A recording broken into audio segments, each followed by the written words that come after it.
Mesa con cuya integración hemos querido reflejar precisamente la interseccionalidad, la diversidad y cómo las ciencias forenses atraviesan por múltiples disciplinas. Hemos llamado a esta mesa Enfoques Interseccionales y Ciencias Forenses. Vamos a comenzar en el orden en que está publicado en nuestro programa del Congreso, dándole en primer lugar la palabra a la doctora Marisa Belaustegui-Goitia Rius, que es directora del Centro de Investigaciones y Estudios de Género de nuestra UNAM. Leo muy rápido una semblanza de ella. Ella es profesora titular de tiempo completo en la Facultad de Filosofía y Letras de la UNAM, es doctora en estudios étnicos y de género por la Universidad de California en Berkeley, pertenece al Sistema Nacional de Investigadores con el nivel 3. Actualmente es directora del Centro de Investigaciones y Estudios de Género de la UNAM y del proyecto de Mujeres en Espiral, Sistemas de Justicia, Perspectiva de Género y Pedagogías en Resistencia de la UNAM, una propuesta en favor de mujeres en reclusión. Fue distinguida con la prestigiosa cátedra Andrés Bello de la Universidad de Nueva York en 2019 por su trabajo académico activista en torno a prisiones. En 2021 obtuvo 2 distinciones más, la cátedra Krieger-Wolf de profesora visitante del Departamento de Literatura Latinoamericana de la Universidad de Northwestern en Chicago y George and Eleanor Goodyear Lecture de la Universidad de Kansas. Muy bienvenida, querida Marisa Belaustegui-Goitia, muy bienvenidas a todas y a todos quienes integramos esta mesa. Será un honor escucharte. Te dejamos el uso de la voz. Muchas gracias. Agradezco muchísimo a Zoraida García, la directora de la Escuela de Ciencias Penales, la invitación a este sexto coloquio de estudios forenses, y me entusiasma cada vez más el entender cuáles son las implicaciones. Escuchamos a Nayeli ahorita, cuáles son las implicaciones de que los saberes y las prácticas forenses se ejecuten adecuadamente, se entiendan y se multipliquen en diferentes disciplinas. Entonces, lo primero que yo quiero con mi conversación con ustedes voy a presentarles algunos mecanismos que vienen sobre todo de la ciencia ficción y la ciencia forense. Yo traigo una apuesta de que la literatura y todos los mecanismos desde la teoría crítica y otras disciplinas que enfatizan la manera de contar un relato, la manera en que un delito se convierte en un daño y ese daño da lugar a una historia, o sea, la importancia de constituir una historia desde el contexto de cómo es género, de mujeres. En este caso van a ser mujeres biológicamente consideradas como mujeres, pero también pensamos que las identidades sexuales diversas entran dentro de esta categoría. Entonces, lo que voy a venir a enfatizar es la importancia de contar para ser tomada en cuenta, y no hay práctica jurídica que no esté apuntalada en una buena historia. Entonces vamos a hablar de esto. Voy a basarme en una investigación que me tiene cautivada y emocionada y enrabiada, que tiene que ver con el derecho al porvenir de las mujeres egresadas de Santa Marta, las mujeres que salen o compurgando o por beneficios o por otras situaciones. El proyecto se llama El Derecho al Porvenir. Nayeli hablaba mucho de los derechos, ¿no? Y cómo las ciencias forenses entran a activar, a verbalizar, a accionar los derechos. Entonces, vamos a hablar del derecho al porvenir. Y sabemos que la función de la cárcel y del sistema jurídico no es el castigo, sino la reeducación. Y vamos a ver qué pasa cuando las mujeres salen. Vamos a ver qué clase de olor les deja la justicia, qué clase de sensación corporal y cognitiva les deja la justicia. Les voy a leer algunos de los testimonios. Nosotros estamos trabajando con 7 mujeres egresadas. Estas mujeres egresadas participaron de un proyecto que inició en 2007 que lo iniciamos en el anterior programa universitario de estudios de género, trabajamos adentro, en el patio penitenciario. Nos gusta mucho porque trabajamos desde el recreo, la recreación, la reinserción, y los salones no tienen puertas, y los salones en Santa Marta son especies como de esquinas casi de basura, y el patio es un patio donde pues recurren para la conversación, para el paso. Hicimos un aula sin muros, tomamos los muros de la cárcel con un proyecto de muralismo, y luego hicimos muchas otras cosas. Hicimos un recetario canero, hicimos un recetario con el que ellas agasajaban primero a sus muertos, a la gente que había fallecido cuando ellos estaban en la cárcel, luego a sus vivos, a la gente que ya no la visitaba por diferentes problemas, a los hombres que las dejan en los 3 meses, a esos no les hacían de cocinar, entonces se acordaban, pero esto con cruz, y documentales, cortometrajes, cuadernos poéticos. Hicimos muchos trabajos que amparaban esta forma de andamiar, o sea, cuando tomamos los muros con las mujeres presas, que ellas contaron sus historias visuales, hicimos talleres, hicimos un montón de cosas para poder llenar esos murales, no nada más de abejitas y de vírgenes de Guadalupe y de princesitas de Walt Disney, sino de imaginaría visual, de relatos visuales que fueran constitutivos de una nueva forma de ser, que sí se jugara esto que se promete, que es la reinserción, que sí la cárcel transformara a las mujeres en otras personas, que entraran mujeres empobrecidas, mujeres feminizadas, mujeres con un indicio muy alto de experiencias de ser dominadas, de dominación, y la cárcel las transformara. Esa es la promesa, ¿no? Entonces, ahorita voy a empezar a dar lectura, porque si no me desorganizo, y creo que me quedan como 15 minutos. ¿Me puedes avisar, Zoraida, cuando me queden 2? ¿Me haces así? ¿Cómo me vas a avisar? Ok. Vamos entonces voy a dar lectura, porque sí quiero que la historia, Zoraida dijo, Nacheli dijo muchas cosas que me interesan mucho, como no sé si se quedaron a la conferencia, está muy bien planeada.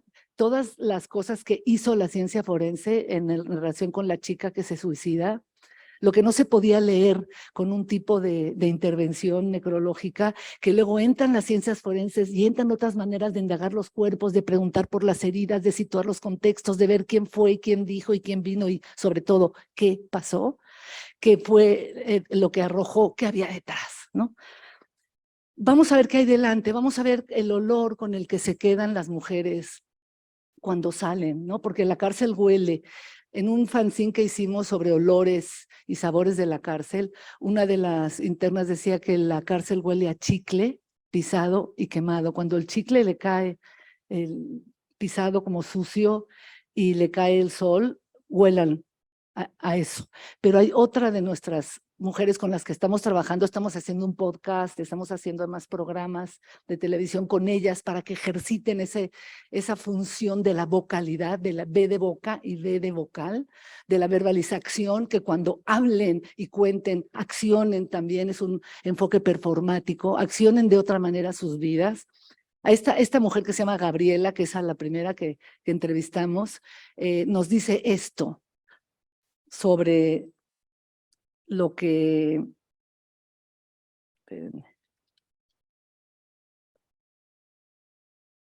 a lo que huele la cárcel, pero espérenme porque es precioso y ahí va. ¿Qué les queda a las mujeres presas de su experiencia con la justicia? Esa era la pregunta, ¿no? ¿Qué prevalece? Me quedó algo del juzgado que no lo puedo superar. No sé si hueles al huevo. Cuando se cae algún huevo se quiebra y queda lo choquiento. Así huele el juzgado, a huevo, a huevos, a patas, al olor ese juzgado del kilómetro por donde caminan, que vas caminando, huele ese olor, no lo puedo superar. Yo entro a algún lado que huele así y me recuerda todo lo que vi adentro. Entonces, aunque yo quiera sacármelo, si voy a algún lugar que huele así, me huele a juzgado, me huele a ese lugar. Ya sabemos que la criminología clásica y el derecho penal y la psicología forense, los mecanismos técnicos que proponen atienden a las causas del incremento de la violencia con un enfoque súper punitivo, ¿no? la tendencia vigente en el derecho penal está al servicio de motivaciones políticas con este enfoque también de populismo primitivo o lo que llama Simon governing through crime, que es gobernar a través del delito. Yo quiero proponer aquí dos maniobras, dos mecanismos. Las mujeres que salen, cuando salen de la cárcel, salen llenas de incertidumbre y llenas de olores y llenas de problemas físicos, ¿no? Lo que yo quiero proponer es dos movidas o dos mecanismos. Uno, la transformación de la noción de delito a daño. Al considerar el daño, lo que sucede es que consideras muchas de las formas de dominación, consideras los enfoques interseccionales de la clase social, la escolaridad, o sea, la idea de cómo ha sido dañada, cómo ha sido lastimada, qué es lo que produjo, tiene muchas más capas y mucho más panorama que la idea de cómo delinquiste, ¿no? Y qué castigo requieres. Esta idea de delito-castigo, romperla y decir, bueno, daño y qué perspectiva, desplazar esta relación de delito-castigo. Y la segunda, que es lo que me quiero enfocar, es generar un tipo de relato. Quiero enfocarme en el relato desde la experiencia y voz de las mujeres privadas de libertad, que integre los contextos, las tensiones, los problemas que sufren en la cárcel, pero sobre todo al centro de este relato debe estar lo que llamamos el derecho al porvenir, o sea, el derecho a tener futuro, el derecho a poder soñar, el derecho a poder ejercer fuera de la cárcel esa persona que las llevó a la cárcel de otra manera. En el protocolo, me revisé el protocolo que la verdad está muy bien, el protocolo para juzgar con perspectiva de género señala la letra lo siguiente: no se cuenta con una metodología para entender qué hay detrás de los hechos, lo que nos dijo Nacieli, ¿no? ¿Qué hay detrás de una niña que de repente se toma un veneno, ¿no? Y dicen, bueno, no hubo implicación de las autoridades, bueno, ¿qué hay detrás? No tenemos ese know-how para comprender un contexto y así entender integralmente un caso. Eso dice el protocolo de género. Sin embargo, sí existen cuestiones muy puntuales y en la guía 3 desarrollan como 300 páginas de qué hacer para saber, ¿no? ¿Cuándo fue? ¿Por qué lo tomó? ¿Qué hacía en las tardes la niña? Todas las preguntas que se deben considerar para atender por las personas juzgadoras y para dar cuenta del entorno general y particular de en que participan las controversias, así como de la realidad que existe en torno a una problemática concreta. En el protocolo dicen que no tienen lo que te dan es una lista de cosas que hacer, pero nunca te dicen cómo integrar el relato. El relato se integra como con esta tensión, este script, este drama, este ritmo, como les voy a tratar de ir diciendo ahora, porque lo que nosotros llevamos haciendo durante 15 años es intentando que las propias mujeres sean las que narran, no lo que pasó, sino lo que pudo haber pasado, lo que debe pasar como suceso, digamos, dramático, como se debe narrar ese relato para que al narrarlo y al construirlo ya sea un fundamento del cambio. No hay una fidelidad a lo que pasó milímetro por milímetro, sino una fidelidad de que la forma de narrarlo ya vaya estipulando y previniendo y delineando las soluciones. ¿Cómo contar una buena historia? Es decir, una historia que revele lo sucedido, pero que lo haga explicando, delimitando, urdiendo también los principios de la solución. ¿Qué tiene que ver la ética, la justicia, la recopilación de evidencias con la generación de historias desde una perspectiva de género? Proponemos con Claudia Alarcón, un enfoque que se llama el enfoque semiológico con Z, que trata justamente la construcción de relatos abiertos, de relatos que tienen varias salidas, de relatos que no entienden el pasado como algo rígido que sucedió, sino lo que el pasado te está pasando todo el rato y está transformándose todo el rato. Entonces, la experiencia de las mujeres en la cárcel es un aliciente, una oportunidad, debiera hacerlo, para revisar qué pasó, qué me sucedió, y en ese qué me sucedió entender también muchas de las condiciones y sus contextos desde la perspectiva de género. Fíjense que me quedó muy, me impresionó mucho que en el protocolo se declarara que no hay una metodología para construir el relato, lo que hay como una lista de súper de las cosas que que los juzgadores deben hacer. Por ejemplo, está la guía para aplicar la perspectiva de género en la sección 3, en la página 244. Hay una obligación de ordenar de oficio las pruebas necesarias para visibilizar situaciones de violencia, vulnerabilidad, discriminación por razones de género. En caso del que el material probatorio no sea suficiente para aclararlas, tienen que generar las preguntas y las tensiones y las situaciones para ver qué hay detrás. Todo el protocolo de género para juzgar está tratando de llevar a los juzgadores a ver qué hay detrás, abajo, al lado, no centrarse solamente en los hechos o en lo que la mujer reporta, porque la mujer puede reportar un relato que no tiene ninguna posibilidad en su dicción gramatical de salvarla o de ser entendido como una evidencia de las muchas situaciones que le estaban sucediendo. En nuestra forma de tomar los muros en la cárcel, de hacer con ellas recetarios de cocina, cuando tienen absolutamente todos los instrumentos que tienes para cocinar prohibidos. No pueden usar cuchillos, no pueden usar estufas, no pueden usar ollas, no pueden usar lucadoras, y sin embargo, urden y tienen una imaginación.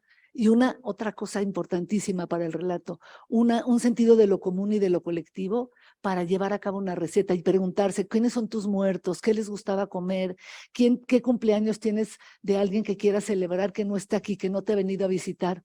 Entonces, los productos que nosotros hacemos, tanto los murales, al final les voy a enseñar algunas imágenes, porque no le hallo ahorita al mecanismo y además no es el momento, de la forma en que tomamos los muros, la forma en que construimos los recetarios, preguntándonos también cuál es la idea del cuidado, por ejemplo, qué tiene que ver la cocina con el ser mujer y cómo se es mujer de forma esclavizada en la cocina y cómo se es mujer dando el cuidado y la nutrición de forma gozosa y de forma colectiva. Entonces, cada uno de los productos que nosotros hicimos también un documental sobre Antígona, que se pregunta, que entierra a su hermano y que por servir a la familia la acaban metiendo a una cueva. O sea, lo que pasa con Antígona es que por entrar al hermano desobedece al gobernante y la entierran viva. Y estas mujeres decían, bueno, ya vamos a dejar de enterrar a nuestros hermanos, ya vamos a dejar de servir para la familia y sirvámonos a nosotras mismas. Las mujeres cuando salen de la cárcel, evidentemente tienen una muy poquita posibilidad, una muy reducida posibilidad de soñar y de tener un porvenir. Nosotros trabajamos con las que habían estado con nosotras en el programa.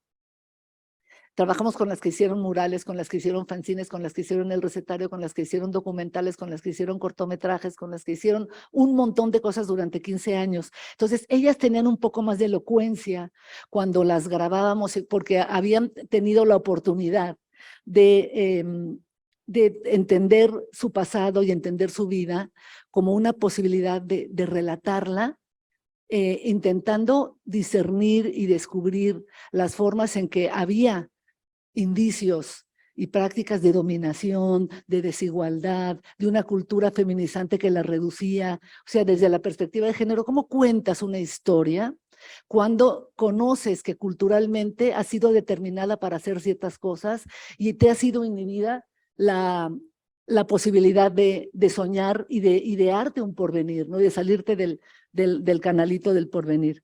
Y el canalito del porvenir de las mujeres es desde luego el cuidado. Sí, fíjense lo que dice Gaby, el cuidado es como un yugo, el cuidado es esta Antígona que tiene que enterrar al hermano y tuvo que llevar además, era el lazarillo de Edipo, que era su hija, o sea, las mujeres así enfiladas a que no hay porvenir. Hay un venir que viene de atrás, que es el venir del cuidado. Gaby, al salir de la cárcel, yo me fui a vivir con mi hija. Yo, aunque es mi hija, yo quería vivir sola, yo quería verla y no tener que estar atendiéndola todo el rato. Ella quería que nomás estuviera cuidando a sus hijos, viéndola a ella, que no saliera. Cuando salía me decía, ¿dónde vas? ¿Qué quieres? Ya nos dejaste muchos años, ¿qué nos vas a seguir dejando? Es muy largo y no tengo tiempo para seguir, pero la queja, digamos, amorosa de Gaby, porque además la señalan de malas madres y eso, era yo salí de la cárcel para meterme otra. La cárcel de la feminidad no la dejan nunca. Entonces, voy a ir cerrando, inspirada en la ciencia ficción, en escritoras como Úrsula K. Le Guin y Octavia Butler. Nos preguntamos con las mujeres presas, leemos ciencia ficción y hacemos obras de teatro, y nos preguntamos con las mujeres presas ¿qué pasaría si what if, que es lo que recomiendan Octavia Butler y Úrsula K. Le Guin? ¿Qué hubiera pasado si yo me hubiera dado cuenta que mi esposo, que yo, si me hubiera dado cuenta que la maletita que me daba era con droga y que yo no tenía que hacerlo? ¿Qué hubiera pasado si me daba cuenta que irle a dar de comer al secuestrado y ser la que capturan en Fraganti? Todo lo que ellas hacen, que desde luego no son inocentes, pero muchas de las cosas que ellas hacen llevadas por la familia, cuando relatan en clave de ciencia ficción, en clave de qué hubiera pasado si, qué sería si, como la chica de 14 años, ¿no? Que hubiera tenido la posibilidad de relatar su historia de forma distinta. Hannah Arendt nos dice muchas cosas, nos dice que para entender mucho del protocolo cuando me quede un minuto me dices para enseñar mis imágenes. ¿Ya me queda un minuto? Ok. La posibilidad de la ciencia ficción y la ciencia forense, la posibilidad de preguntar no solamente qué pasó, a quién le pasó, cómo le pasó, era mujer, dónde fue, cuál era, sino decir qué hubiera pasado si. Esta idea de leer ciencia ficción con las presas y de imaginarse desplazadas de estos, visibilizando los planos de desigualdad y los planos de hacerlas chiquitas. Ellas, no, es que me hacía chiquita, mi marido me hacía chiquita y mis hijos me arrinconaban. Toda esa experiencia pasada a los jueces, pasada a los juzgadores, en historias bien relatadas, es algo inapreciable. Dice, por ejemplo, en el protocolo, prestar atención a esas condiciones y características que están detrás, comprender integralmente el caso. Y luego dicen, no tenemos metodología para acabar de contar la historia, pero miren todo lo que tienen que tomar en cuenta, ya es una lista interminable. Bueno, voy a cerrar describiendo, nada más enseñándoles lo que nosotros echábamos a andar era algo que le llamamos verbalización. No solo es verbalizar, sino hacer cosas, y esas cosas que haces devienen en palabras. Saben el enfoque performativo, ¿no? Las palabras a veces hacen cosas, y las cosas a veces devienen en palabras. Entonces, lo primero que hicimos fue tomar los muros de todo el penal.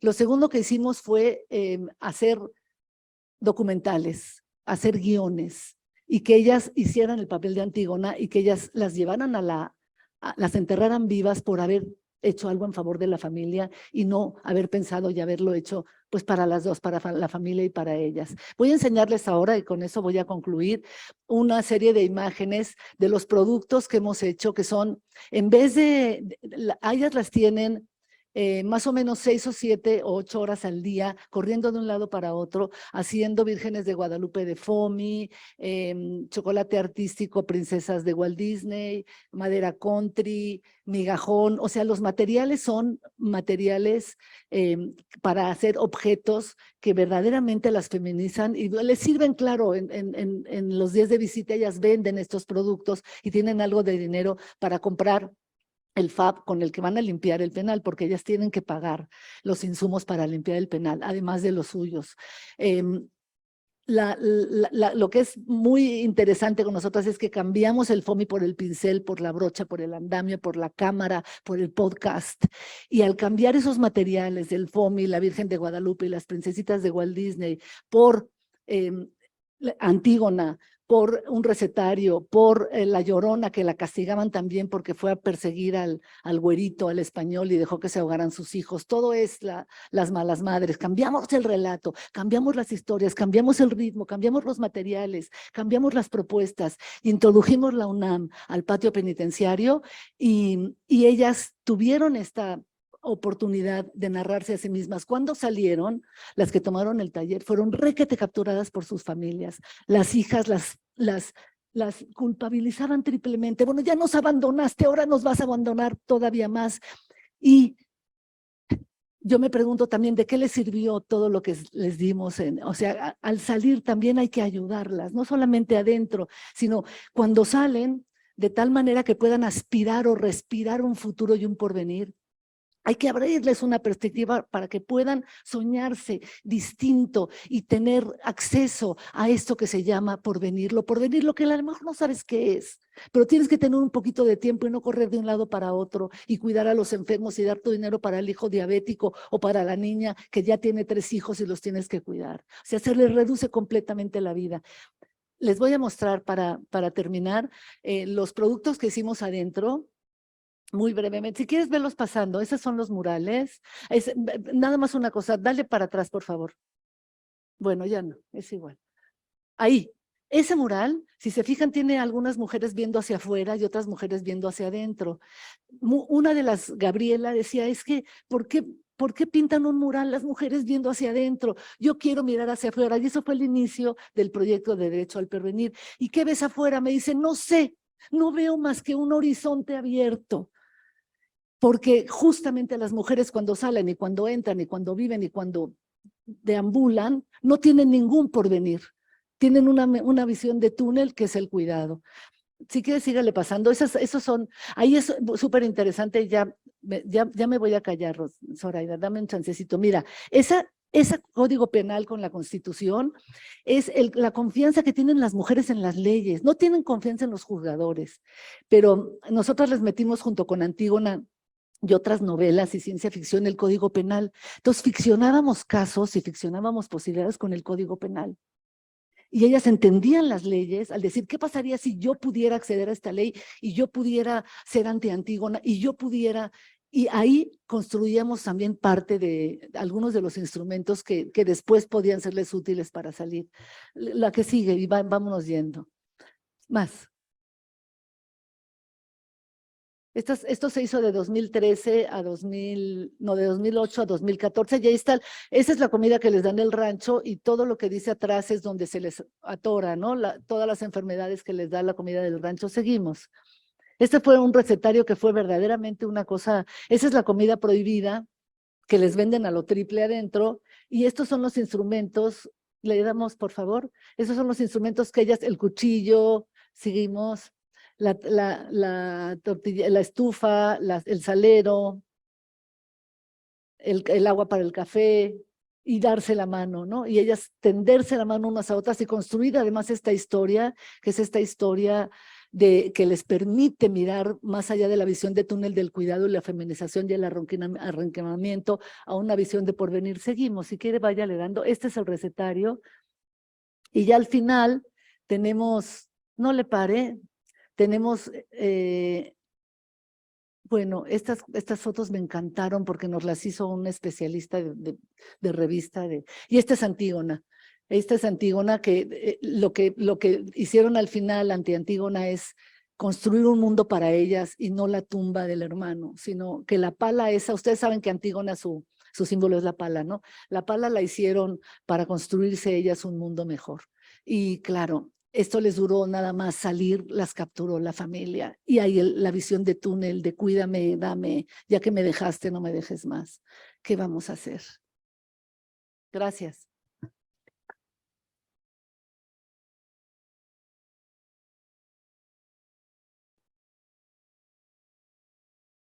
Muchas gracias, Marisa. Marisa nos ha hablado precisamente de mujeres en cárcel y luego las mujeres escarceladas y qué sucede con su porvenir.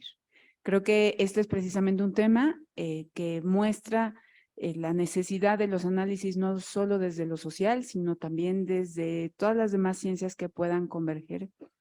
Y nos da muy bien paso para darle ahora la palabra a Valeria Moscoso, Valeria Patricia Moscoso Ursúa, que es integrante de la Red Nacional de Peritas, Expertos y Expertas Independientes contra la Tortura.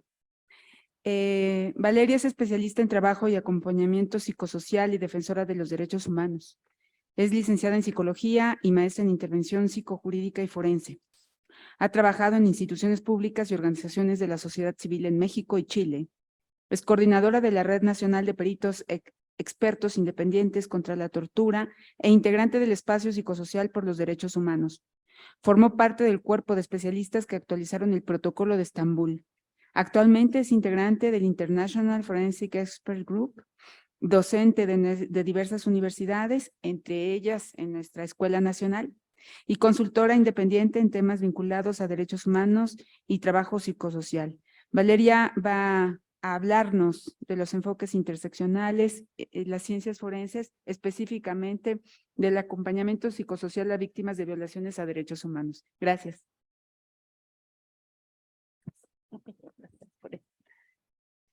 Pues muchas gracias. Gracias a todos, todas, todes quienes están en estos momentos aquí presenciando la apertura de este congreso y que estarán aquí estos días.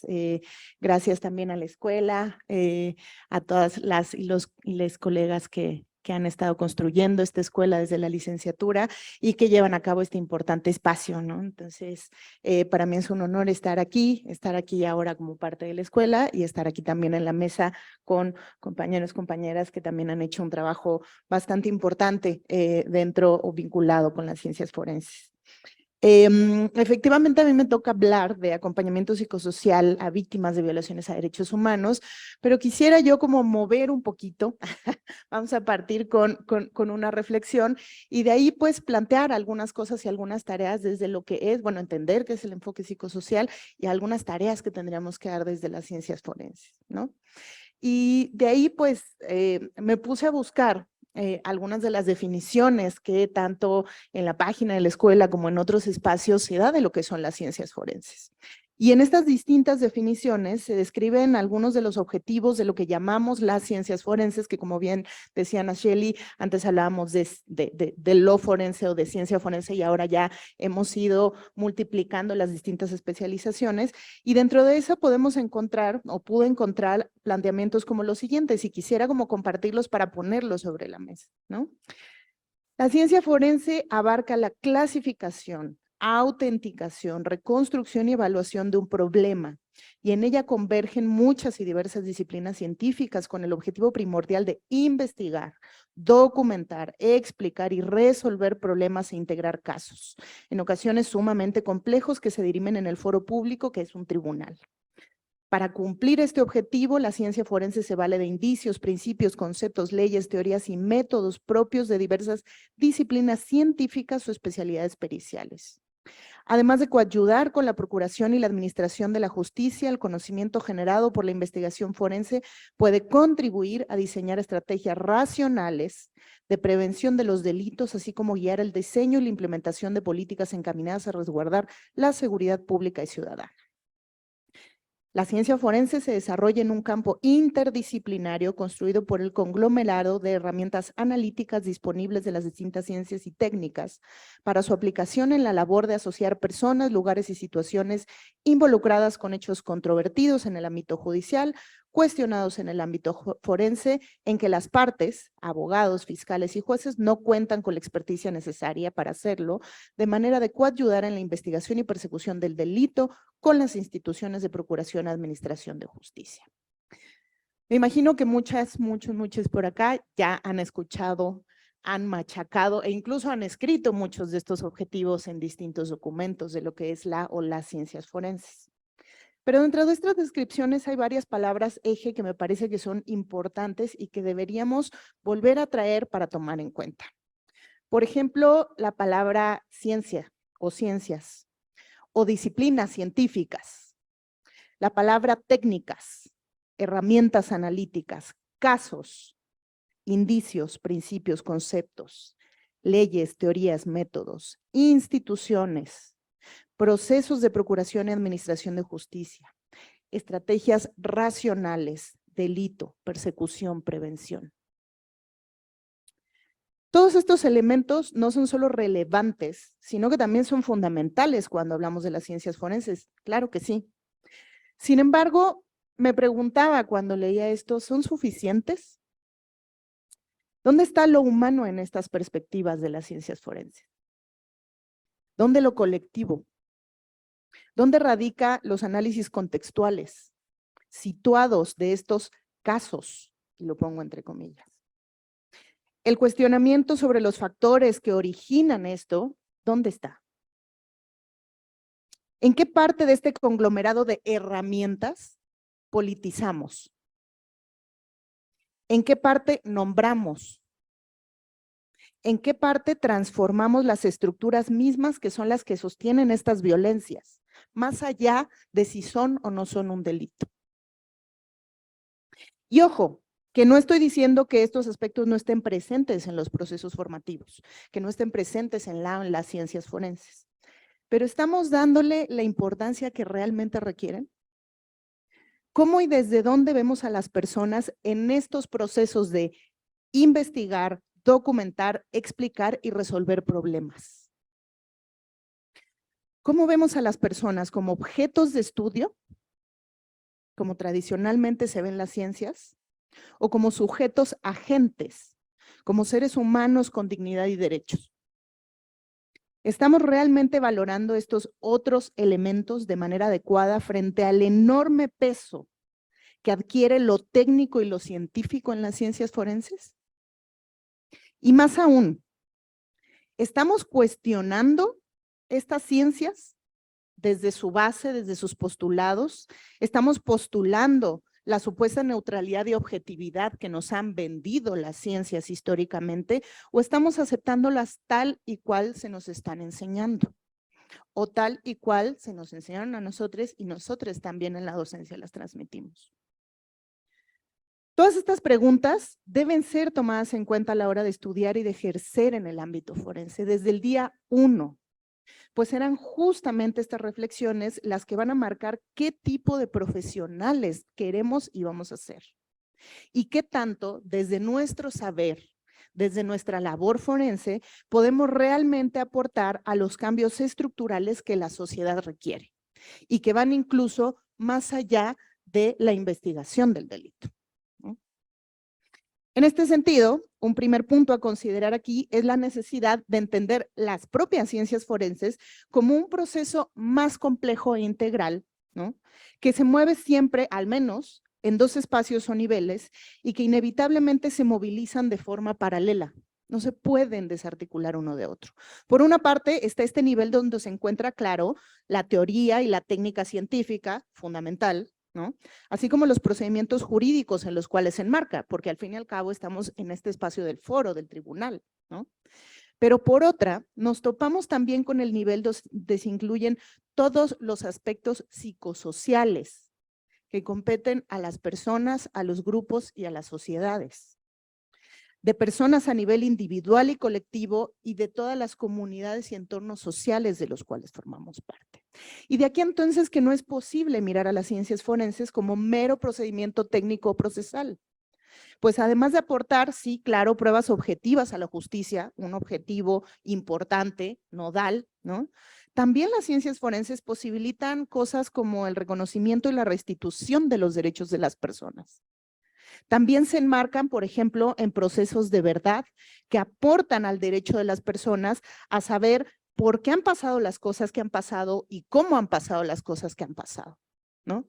No solo en un objetivo de conocer persona, lugar, tiempo, sino para poder brindarle a las personas, a las sociedades, la información que les puede ayudar en sus propios procesos a dar sentido y resignificar cuando han atravesado situaciones violentas. Al mismo tiempo, también abonan elementos a los procesos de reparación, que tienen que tener a las personas en el centro y no a los procesos. Pueden abonar al restablecimiento de la dignidad de las personas afectadas por las violencias, así como a los ejercicios de memoria de individuos, colectivos y sociedades en su conjunto. Y esto solo es una lista reducida de tantas otras cosas y objetivos que buscamos y que podemos cumplir si es que realizamos una adecuada y completa labor forense. En procesos tan complejos como este, entonces el formalismo, la tecnicidad y la humanidad a veces parecieran contraponerse dentro de los procesos. No obstante, cuando esto ocurre o cuando parece que ocurre, lo importante, ¿no?, es que el sentido dignificante siempre debe ser prioritario dentro de nuestra labor, cuidando que el fin último, que al fin y al cabo son las personas, no se pierda o se diluya entre estas clasificaciones, evaluaciones, comprobación de hipótesis, etcétera, procurando más bien que desde todo punto de vista las acciones emprendidas desde nuestra labor representen actos de reafirmación de la dignidad humana y de reconocimiento y respeto por el dolor humano. Lo anterior significa, entre otras cosas, que más allá de las teorías, más allá de los datos o de los protocolos, insisto, sí necesarios, también es necesario contar con buenas prácticas para el encuentro con el proceso, tanto en lo general como en lo particular, lo que implica entonces trascender el expediente, el caso o la cifra, reconociendo que se trata de personas, que se trata de familias, pero también de contextos y de estructuras, así como de historias y experiencias de afectación, de pérdida y de enorme dolor. En esta línea, entonces, y en la medida que las labores de las ciencias forenses constituyen procesos que implican fuertes exigencias para todos los actores y actoras involucradas, de distintos tipos y en distintos niveles, es importante que el trabajo se asuma desde visiones amplias y transdisciplinares, que integre distintas disciplinas, sí, no necesariamente solo disciplinas científicas con el apellido, sino también distintos saberes, pero también distintos enfoques, prácticas y estrategias.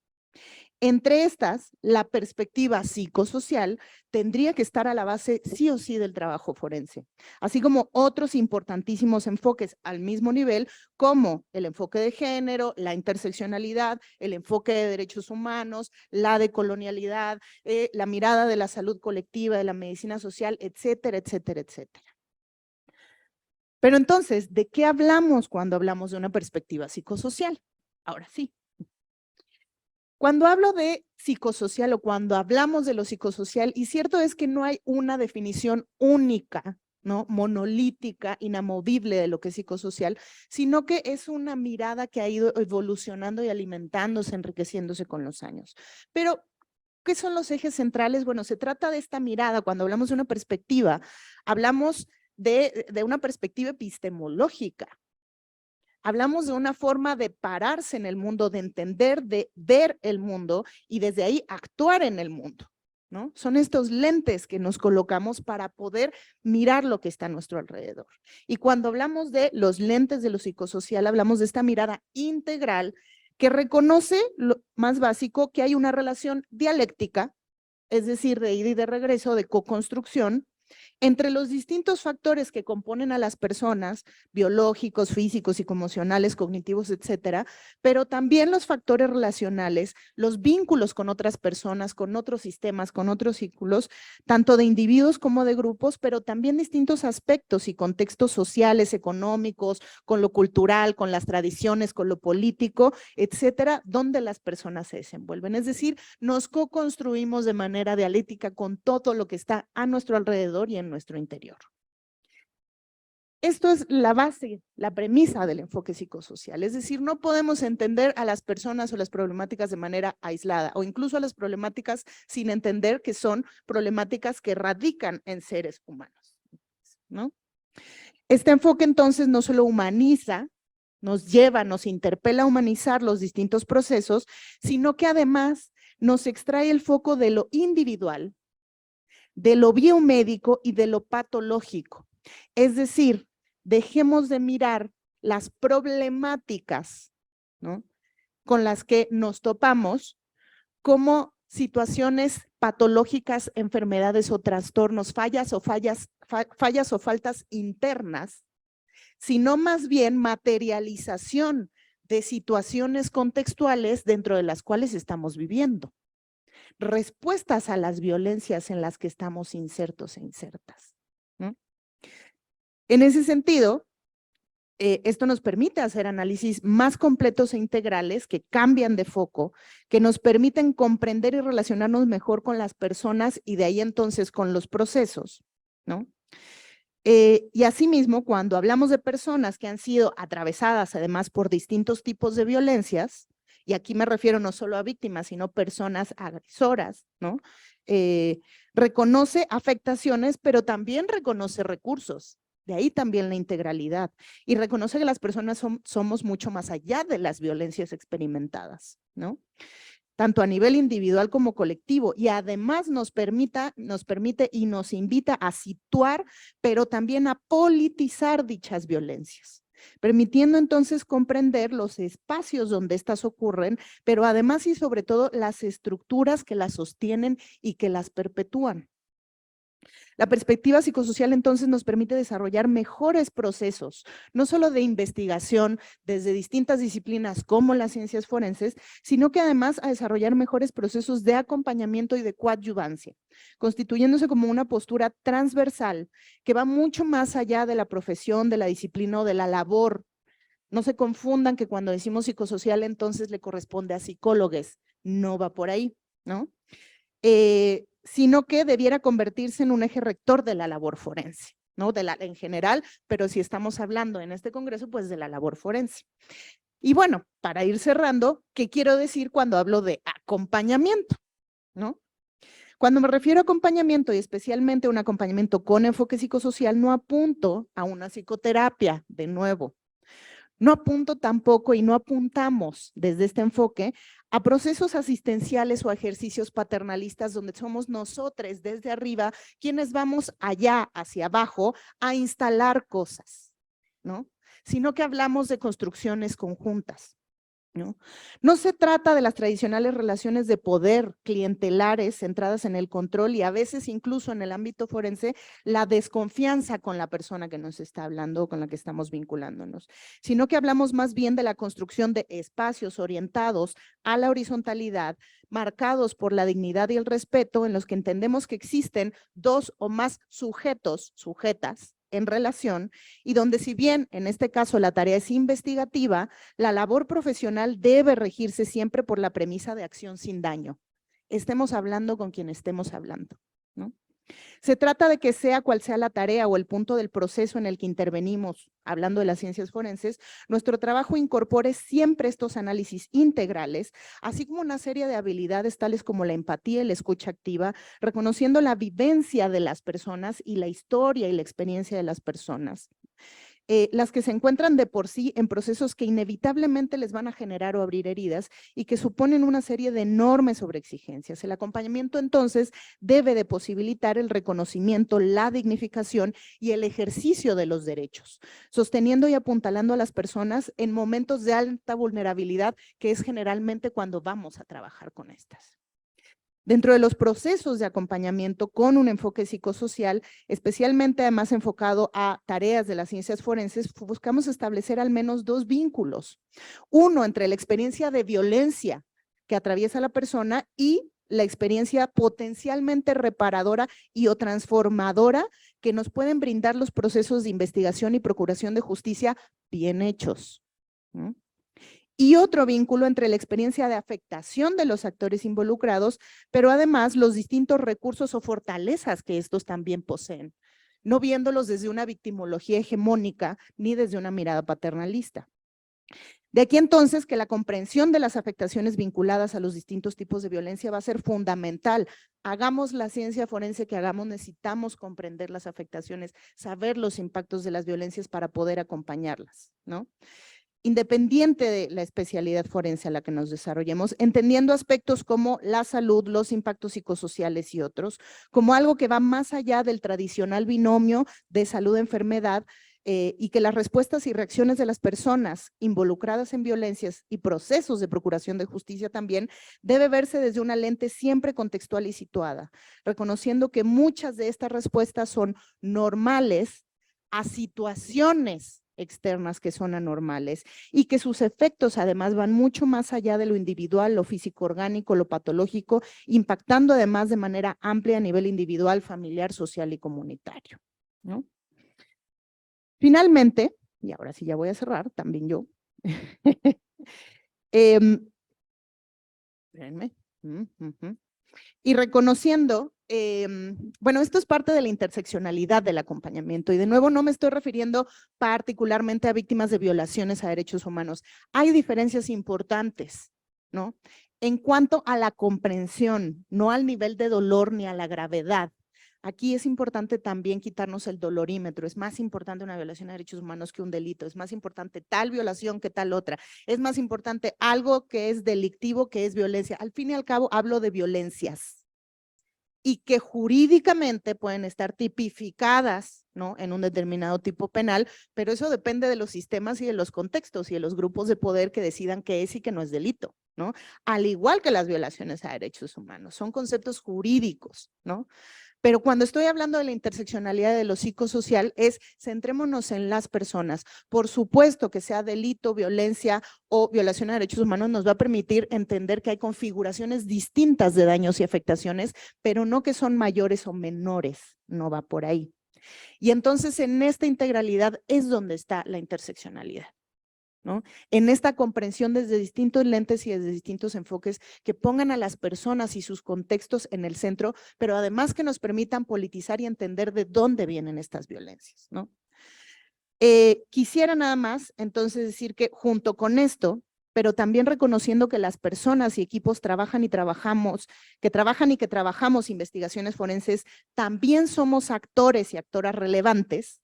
Va a ser importante tomar en cuenta dentro de los análisis psicosociales nuestro propio rol, nuestras propias historias, nuestros contextos y nuestros propios prejuicios aprendidos, así como las posibles afectaciones que pueden derivar de vincularnos nosotros de manera constante con distintos tipos de violencias, con sus secuelas, con las estructuras y el encuentro con el dolor de otros, ¿no? En este sentido, somos testigos y testigas de innumerables necesidades e impactos que surgen de contextos de precariedad e impunidad, y la frustración por no poder hacer más puede ser común en la medida que somos receptores de grandes expectativas, pero también de grandes rabias, de grandes reclamos, ¿no? De aquí que el constante cuestionamiento de los paradigmas que nos guían, nuestro propio cuestionamiento de las prácticas que sostenemos, de las perspectivas que tenemos, va a ser importantísimo, además de el trabajo en equipo, la supervisión, la construcción de redes que también van a ser fundamentales, tanto para mejorar nuestro propio trabajo como para prevenir situaciones límite, como por ejemplo el trauma vicario o el burnout, que a la larga afectan no solo nuestra labor, sino incluso nuestro bienestar y nuestra salud. En fin, que los retos para las ciencias forenses son numerosos. La necesidad de interseccionalidad está ahí. La necesidad de dentro de esta interseccionalidad sumar una serie de enfoques que ya hoy en día son incuestionables en el sentido de que tienen que estar presentes aun cuando cuestionemos y los sigamos transformando, está ahí, ¿no? Es también un reto importante para quienes ejercemos esta labor y para los espacios formativos que suman conocimientos y personas a nuestra red, ¿no? Dentro de estas, como les digo, la integración real de diversos enfoques como el psicosocial, que de hecho, además de ser un enfoque epistemológico, es un enfoque ético y político, ¿no? Es una tarea central, pero esta debe ir mucho más allá que una mera declaración de intenciones o de una lista de principios en un documento. Debe convertirse más bien en una brújula que guíe nuestro quehacer desde el día 1 en que estamos en esta escuela, ¿no? La aproximación que hacemos a las problemáticas y más aún debe ser una brújula cuando nos aproximamos hacia las personas con quienes vamos a trabajar, sea la disciplina que sea que hagamos, ¿no? De esto es para qué, pues para buscar aportar no solo a la resolución de un caso o de un caso individual, sino también para poder acompañar dignamente a las personas que están involucradas en esos casos, trascender la idea del caso, ¿no? Pero también que realmente desde nuestras disciplinas podamos aportar a la transformación de los contextos de desigualdad, de violencia y de impunidad en los que hoy en día vivimos, y que desde donde estamos sí podamos generar esa sociedad mejor a la que sí aspiramos. Muchísimas gracias.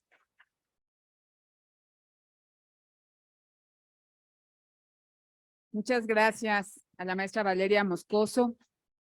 Bueno, pues las dos anteriores intervenciones han tenido que ver con el acompañamiento a víctimas o a personas en contextos de violencia, y vamos a seguir hablando de ello con la participación de la doctora Elena Saola Garrido, que nos hablará de la desaparición de personas en la Ciudad de México. Ella recientemente publicó un artículo o está en proceso de publicación su artículo que ha dado lugar en las últimas semanas a análisis nos ha llamado la atención a todos quienes estamos atentos a este fenómeno, no solo en la Ciudad de México, sino a nivel nacional. Leo rápidamente una semblanza de Lenita. Ella es profesora emérita del Centro de Investigaciones y Estudios Superiores en Antropología Social e investigadora emérita del Sistema Nacional de Investigadores. Es miembro de la Academia Mexicana de Criminología, miembro del Consejo de la Comisión de Derechos Humanos del Distrito Federal, lo fue, e integrante ciudadana del Consejo Nacional de Seguridad Pública. Bueno, ¿quiere que abrevie? ¿Quiere entonces? Pues ha impartido clases en muchas instituciones, como es el Colegio de México, esta universidad, varias nacionales e internacionales. Ha realizado importantes estudios sobre políticas de seguridad, las instituciones penitenciarias y de policía. Participó en el Informe Nacional sobre Violencia para la Secretaría de Salud. Ha recibido diversos premios y reconocimientos, por ejemplo, el otorgado por el Instituto Nacional de Ciencias Penales en 2016 por sus enormes aportaciones. Elena, muchas gracias. Te dejo el uso de la voz. Paso este. Perdóname. Aquí está. Muchas gracias, muy buenos días. Le voy a pedir al señor que me las vaya pasando, por favor. Es para mí un gran gusto poder estar esta mañana con todos y todas ustedes y agradezco muchísimo esta invitación a la doctora Zoraida García, que aprecio muchísimo por su manera de conducir a este campo de formación de las ciencias forenses. Muy rápidamente comenzaré diciendo, pues digamos, lo obvio. Lo obvio es que la desaparición de personas es uno de los problemas más graves, más serios, más dolorosos y que mayores afectaciones pueden producir a las personas que buscan a sus seres queridos y no logran encontrarlos. Digamos que cuando una persona desaparece, la vida de los que están a su alrededor, digamos, se detiene y se detiene mientras no pueda conocer el destino final de esa persona que ha desaparecido, de manera que hay miles de personas en este país que cada día desaparecen y miles de personas afectadas por esta incertidumbre, porque bueno, por muchas razones, digamos, por un lado, las instituciones que buscan a estas personas están absolutamente saturadas, desbordadas, no alcanzan a investigar, a conocer el destino de las personas que desaparecen y tampoco pueden brindarles ni verdad, ni justicia, ni reparación del daño, como dicen las leyes. En la Ciudad de México se sabe muy poco de este problema, entre otras cosas porque las autoridades competentes pocas veces informan, lo cual sería importantísimo, entre otras cosas, y esto es lo que el estudio pretende, digamos, penetrar. ¿Cuáles son, adelante, algunas de las preguntas? Bueno, esto es el marco jurídico del cual partimos, la Ley General de Desaparición y la Ley de Búsqueda y los datos que dan la Comisión Nacional y la Comisión Local de Búsqueda. Como sabemos, cada entidad cuenta con su propia comisión de búsqueda. En la Ciudad de México hay además un sistema de búsqueda donde forman parte como unas 14, 15 instituciones de gobierno, desde la policía, la comisión de búsqueda, la fiscalía, el DIF, hospitales, el C5, en fin, un conjunto de instituciones que en teoría deberían trabajar coordinadamente pero la realidad es que cada institución tiene sus propios datos, los datos no coinciden entre una y otra. La verdad es que tengo tantísimos años de investigadora como los que se me notan, y en ningún tema había tenido esta sensación de que entre más penetras en él, menos sabes. Entre más metes el pie, más te hundes y más dudas te quedan. Entre más bases de datos logré reunir, lo único que me quedó claro es que los datos entre una fuente y otra no coinciden, y las preguntas, que es una de las cosas fundamentales que se hacen desde las ciencias forenses, esta manera de agarrar un problema, de desmenuzarlo, de hacerse las preguntas pertinentes y de ir parte por parte viendo cómo podemos esclarecer. Pues la verdad que este es, hasta donde yo conozco, el primer estudio que se ha hecho sobre la desaparición de personas en la Ciudad de México. En este sentido, pues es un primer paso, un primer avance que invita a que haya otros que sigan avanzando a ver si sus pies no se siguen hundiendo en las dudas como los míos realmente, ¿no?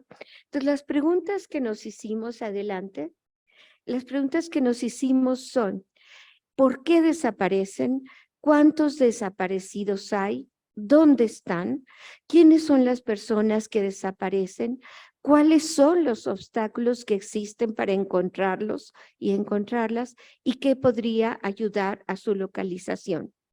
En cuanto a la primera pregunta, ¿por qué desaparecen?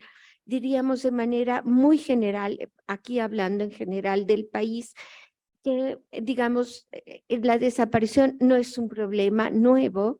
Lo que pasa es que en los últimos años simplemente ha crecido de manera exponencial. Siempre ha habido casos, y esto hay que decirlo históricamente, la mayor parte de las personas que desaparecen es porque alguien en su entorno desafortunadamente ha terminado con su vida y la entierra, por decir así, de manera clandestina para que ese crimen no salga a la luz. Entonces, esta es una de las razones de desaparición histórica que siguen existiendo.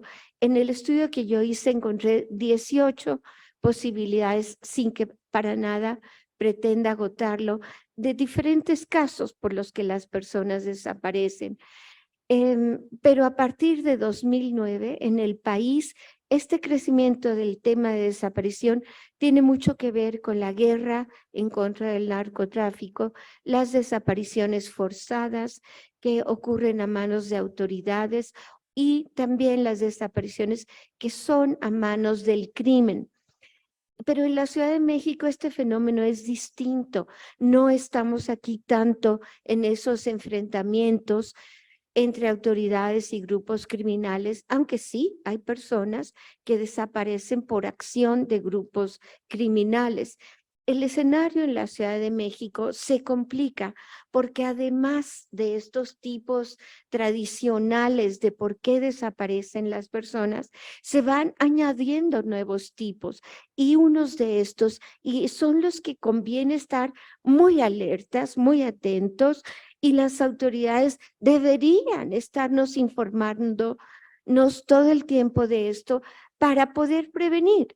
Y estos son muchos chicos y chicas que desaparecen en la Ciudad de México porque son contactados a través de redes, de sus redes sociales y a través de juegos electrónicos, y son captados de esta manera con engaños, como ha sido siempre la trata de personas. Siempre son seducidos, engañados, no sé qué, pero ahora existen como más medios para captarlos, todos estos medios electrónicos, y estos son el tipo de cosas que convienen estar alertas. Muy importante decir, ustedes no se pueden imaginar cuántas personas son reportadas como desaparecidas todos los días en la Ciudad de México, y todos los días en la Ciudad de México en promedio son reportadas 20 personas como desaparecidas. Pero la mayoría de estas 20 personas, afortunadamente, si es que hay algo afortunado en esto, logran ser encontradas en las primeras horas, porque en muchos casos se trata de adolescentes que se van de su casa por muchas razones, porque están siendo violentados, porque están siendo abusados, pero también por razones banales, que son banales, entre comillas, pero que son actitudes muy propias de la adolescencia. Se enojaron porque no las dejan salir con el novio, se enojaron porque les quitaron la tablet, porque los castigaron, porque sacaron malas calificaciones y temen que los repriman, en fin, un montón de razones. Esos normalmente aparecen en las primeras horas, regresan, son encontrados. Pero hay otra parte de esos 20 que desaparecen cada día, que pueden ser 2 o 3, pero esos casos son súper complejos y muchas veces no se encuentran. Pero esto es como algo que se va imbrincando con otro conjunto de problemas que es muy importante tener presente. Todos sabemos que existe una violencia exacerbada en los últimos años en contra de las mujeres y particularmente de las mujeres jóvenes o adolescentes. Y ni siquiera estamos entendiendo a qué se debe esta violencia exacerbada. Es decir, que muchas de esas chicas, porque la mayoría son chicas, que desaparecen en la Ciudad de México, las podemos luego encontrar muertas, arrojadas en un baldío, en un río, desaparecidas de esa manera. Entonces, lo que hay que decir es, adelante, tengo poco tiempo, estas ya razones que dije por qué desaparecen y más razones por las cuales. ¿Cuántas son las personas desaparecidas? Como dije, cada institución tiene sus propios datos. Si nos basamos en el registro de la Comisión Nacional de búsqueda, que como saben ustedes ha sido un problema, ha sido suspendido, en parte puede ser por razones políticas, porque el gobierno actual se niega a reconocer que tantas personas hayan podido desaparecer durante su periodo de gobierno, y en parte puede ser que tenga razón, que muchas de esas personas que se reportan como desaparecidas, luego no se reporta que ya regresaron y permanecen en esos registros. Entonces, es cierto que hay que revisar esos registros, pero por el otro lado, también existe un subregistro de casos de personas que desaparecen y que no se reportan porque las personas tienen miedo de acudir a reportar. Entonces, la verdad es que esto es lo que decía, un poco cómo saber exactamente cuál es la situación. La mera verdad, no lo sabemos. Como digo, entre más se indaga uno, más dudas surgen. Pero bueno, el hecho es que aunque estos números varían, ya dije, los de la Fiscalía son 20 personas al día, pero esto ya lleva acumulado una gran cantidad de personas. Ellos tienen 20,000 personas en la Ciudad de México desde 2012 hasta ahora, pero están depurando ese registro. Entonces vamos a ver en qué concluye, vamos a ver si esa depuración se hace de manera seria, rigurosa, consistente, o se hace por razones políticas. Otra vez, no lo sabemos. Es muy triste tener que dar una conferencia para decir no sabemos, no sabemos, no sabemos, pero esa es la verdad. Hay muchas cosas que no sabemos. Entonces, ¿en dónde están? ¿En dónde están? Bueno, ahí están diferentes datos sobre lo que se dice. ¿En dónde están? Pasamos a dónde están. ¿En dónde están? Pues otra vez no sabemos. Pero en muchos casos lo que sí sabemos es que ha habido un incremento muy llamativo, notorio, preocupante del número de personas, de cuerpos que llegan a los servicios forenses, y que los servicios forenses en el país entero, pero también en la ciudad, están desbordados de cuerpos. ¿Y qué es lo que hacen? Que junto con la fiscalía y el servicio forense, en lugar de darse a la tarea de cuando llega una persona fallecida que murió en la calle, que encontraron ese cuerpo, que pudo haber sufrido un accidente, que pudo haber tenido una muerte violenta y su cuerpo fue arrojado así nomás, en lugar de que las autoridades se pongan las pilas y digan, vamos a buscar a quién está buscando a esta persona. Eso es lo que tenemos. Crecen los cuerpos que llegan al servicio forense, crecen los cuerpos que son enviados a fosa común sin ser identificados, y por el otro lado crecen las listas de personas desaparecidas. Y esto ocurre en el país entero. En el país entero sabemos que existen 111,000 personas, hasta ahí llegó el registro antes de que lo detuvieran por órdenes presidenciales, pero a la vez sabemos que hay en los servicios forenses de todo el país 53,000 cuerpos, 53,000 cuerpos sin identificar.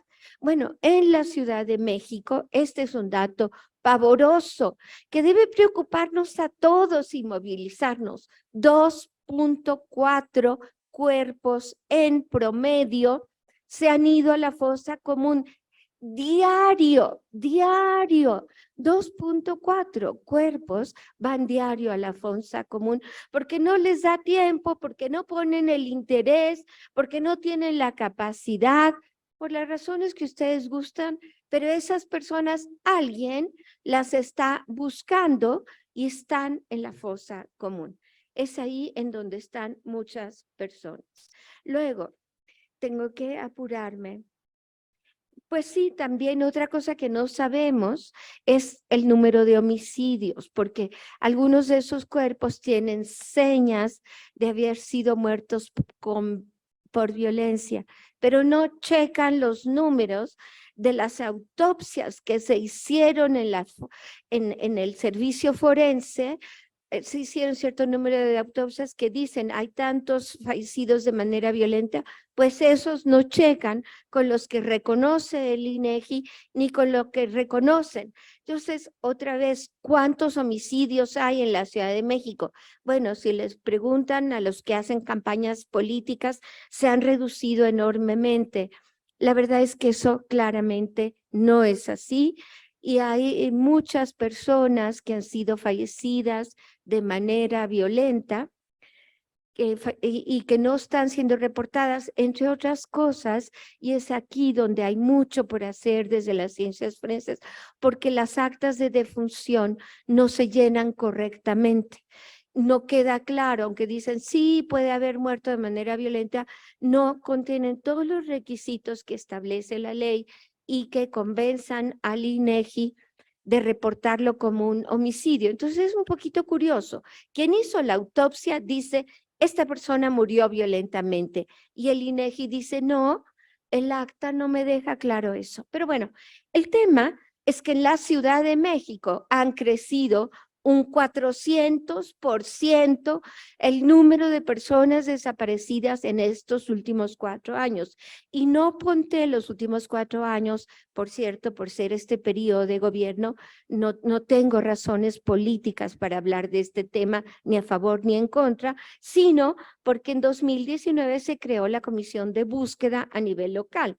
Entonces, desde que se creó la Comisión de Búsqueda hasta ahora, las comisiones de búsqueda dicen que se han incrementado un 400%. Ya se me acabó el tiempo, casi, ¿verdad? ¿Puedo leer las conclusiones? Sí. Bueno, una de las conclusiones fundamentalísimas es que, a diferencia de lo que ocurre en el resto del país, donde solo 25% de las personas desaparecidas son mujeres, en la Ciudad de México son 45 o 47%. Es decir, en la Ciudad de México desaparece casi el doble. ¿Cuál es el grupo de mayor riesgo de desaparición en la Ciudad de México? Las chicas de entre 12 y 24 años de edad, Y luego ahí está que tienen un menor nivel educativo, que pertenecen a ciertas alcaldías, como son la Cuauhtémoc, Azcapotzalco, Iztapalapa, pero si ponderamos con la población, en fin, una serie de cosas. Pero ya nada más me da tiempo de leer la conclusión. Los datos que arroja el estudio permiten apreciar que existe una ventana de oportunidad, para llamarle de manera políticamente correcta, para las instituciones del gobierno de la ciudad, para que las instituciones del gobierno de la ciudad mejoren su desempeño, compartiendo información, coordinándose. Tendría que existir una sola base de datos y que en el momento que una persona desaparece, lo sepa la policía, lo sepa la comisión de búsqueda, lo sepa la fiscalía, y que cuando llegue un cuerpo al servicio forense, en ese momento digan, es que desapareció un niño, una niña, un adulto de esta edad. En el momento, eso no se logra todavía en esta ciudad, y eso es lo que habría que lograr. Ninguna persona tendría que ser llevada a fosa común sin que se agotaran todas y cada una de las posibilidades para identificarla y para dar con sus familiares. También falla la empatía y la atención para las personas que denuncian la desaparición. Importantísimo, y mucho que se puede hacer desde las ciencias forenses también, para hacer análisis de contexto. ¿Por qué en esta alcaldía desaparecen más casos así o más casos asá? ¿Cómo se puede prevenir? Falta de información y también de campañas de prevención. Y existe ese sistema de búsqueda que falta que opere con mayor eficacia y que exista un registro único de desaparecidos y que las autoridades, y que todas las autoridades actúen en tiempo real. Por poner un ejemplo, estos sistemas no es un reto tecnológico. Contar con una sola base de datos es lo que tienen en todos los países desarrollados del mundo. En Estados Unidos, en cualquier ciudad, desaparece un niño, una niña de 12 años, está en las carreteras, está en los teléfonos de cada gente. Desapareció un niño en tal lado, y todo mundo a buscar a ese niño, esa niña. Allí es donde tendríamos que buscar que podamos llegar algún día en este país. Insisto, no es un reto tecnológico, es un reto político, para que cada institución comparta con la otra y no tengamos ese número desbordado, incomprensible y que produce tantísimo dolor, que paraliza la vida de tantas personas. Muchas gracias.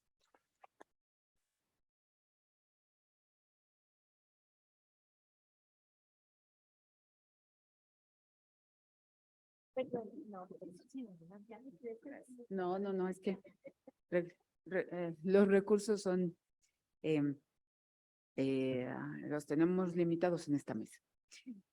Gracias, Elena, por compartirnos estas conclusiones que entiendo que ya está por publicarse o ya se publicó este análisis que has hecho, pero por lo menos sí lo has compartido con muchas personas que nos encontramos muy interesadas en el análisis de estos temas.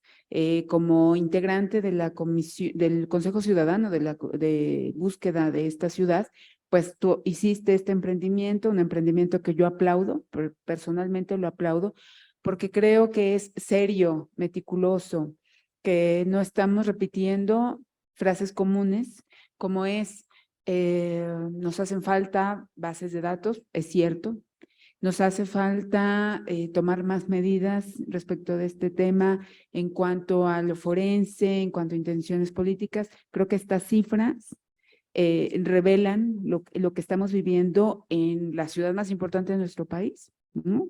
En donde los recursos forenses son mayores que en muchos otros lados. Entonces creo que tenemos mucho de qué preocuparnos. Quiero mencionar algo que no he dicho, y que es que el espacio de nuestro programa Mundo Forense, que se transmite todos los miércoles a las 11 de la mañana, lo estamos ocupando ahora, transmitiendo también en vivo esta mesa, pues para no dejar de que Mundo Forense hable en nuestras redes. Entonces, saludos también. Y nos están escuchando por Zoom, las personas que se inscribieron para asistir en línea. Quiero rápidamente leer lo que nos están comentando.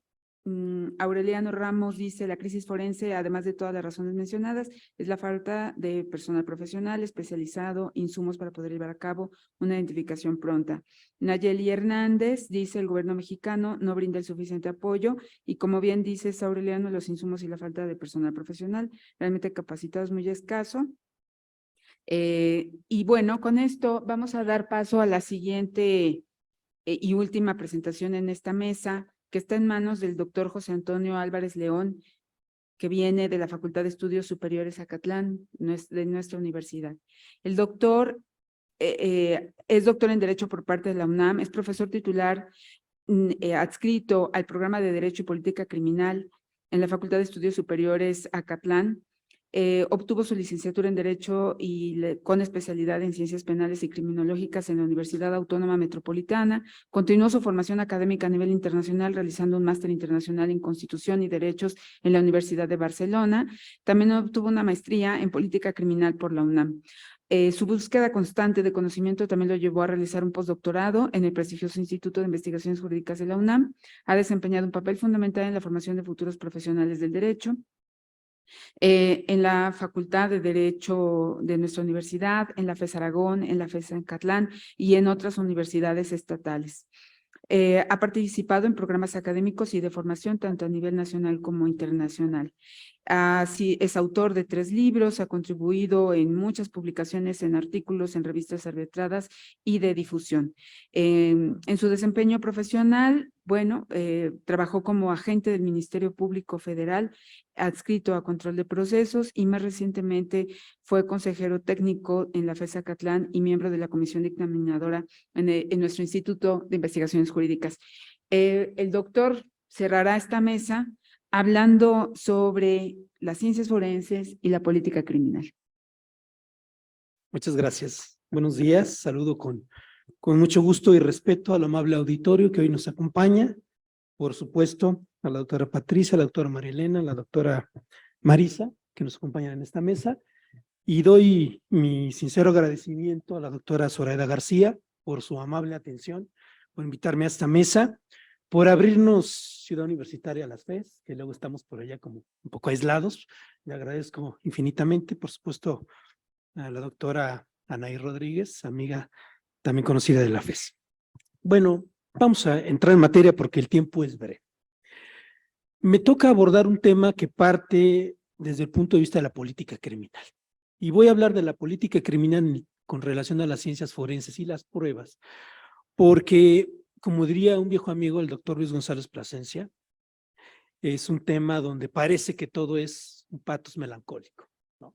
Parece que siempre estamos ahí sufriendo cuando hablamos de cosas como la que habló la doctora Elena, cuando vemos los datos que ustedes tienen allá afuera en sus mamparas, allá en los datos oficiales que nos ofrece la autoridad. Es decir, siempre pareciera ser que cuando hablamos de política criminal en su relación con el derecho penal y con las ciencias forenses, siempre hay, digamos, una parte complicada, una parte difícil de entender y que además difícilmente encontramos en los libros de texto de derecho penal o de ciencias forenses la vinculación o la relación con las políticas criminales, ¿no?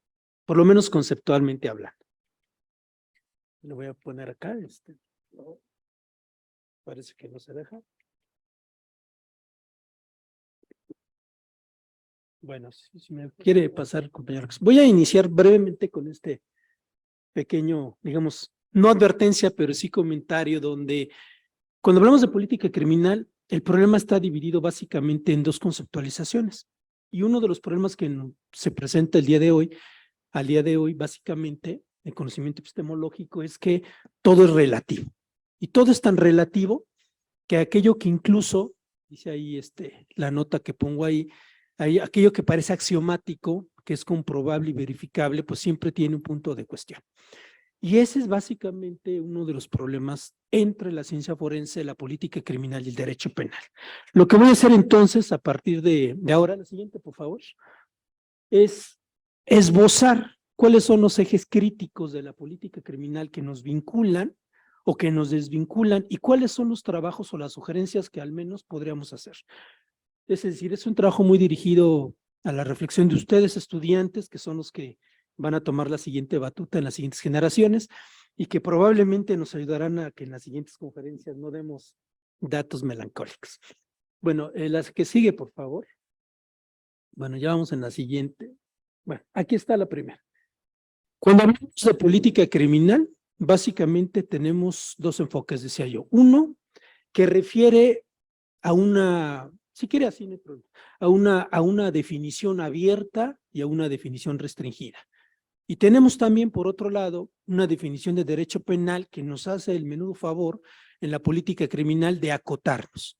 Si ustedes ven los textos a Zaffaroni y Muñoz Conde, a quienes ustedes decidan, siempre refieren a la política criminal bajo la visión restringida, es decir, a las decisiones de la autoridad o las políticas del Estado que refieren a la prevención del delito y tratamiento de las penas y las medidas de seguridad.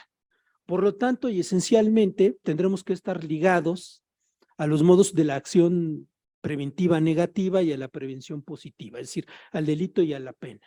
Pero, ¿qué sucede en estos procesos de tener la construcción y el tratamiento de un delito y las penas y las medidas de seguridad? ¿Dónde queda esta parte de vinculación en otras estrategias, lo que está en medio de ellas, lo que está ex antes y cuál es el papel esencial de las ciencias forenses para que esta definición de política criminal pueda tener a la luz de las instituciones y de las personas una mirada diferente?